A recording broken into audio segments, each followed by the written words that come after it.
নমস্কার বন্ধুরা, ভালো আছে সবাই। আজকে করবো দেখো এই যে টাটকা মাছ, এটা টমেটো দিয়ে ফুলকপি দিয়ে পাতলা ঝোল। এই যে ফুলকপিকে সিদ্ধ করে নিয়েছি লবণ হলুদ দিয়ে, জলটা ঝরিয়ে রেখেছি। মাছটা ভেজে নিয়েছি, কড়াইয়ে তেল দিয়ে দিয়েছি, দিয়ে দেবো জিরে ফোড়ন দিয়ে এই ফুলকপিটাকে দিয়ে দেবো, লাল করে ভেজে দেবো। ফুলকপিটা লাল করে ভাজা হয়ে গেছে, নামিয়ে ফুলকপিটা নামিয়ে নিয়েছি। কড়াই তেল দিয়ে দিয়েছি, দিয়ে দিলাম সর্ষে তেল, দিয়ে দিলাম 3টে মতো টমেটো কেটে, দিয়ে দিলাম পরিমাণ মতো লবণ।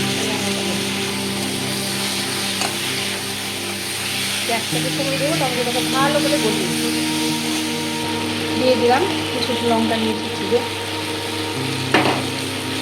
টমেটোটা গলে গেছে, এবার ফুলকপিগুলো দিই, একটু নাড়াচাড়া করবো। দিয়েছি, এবার জল দিয়ে দিই, জল দিয়ে দিয়েছি। এবার ফুটে উঠলে গ্যাসটাকে মিডিয়াম করে দেবো, এই ফুলকপিগুলো হয়ে যাবে। মোটামুটি হয়ে আছে সেদ্ধ, মাছের ঝোলটা হয়ে এসছে। এবার মাছগুলো দিয়ে কিছুক্ষণ ফোটাবো। আমাদের ফুলকপি দিয়ে টমেটো দিয়ে পাতলা ঝোল একদম রেডি হয়ে গেছে টাটকা মাছের।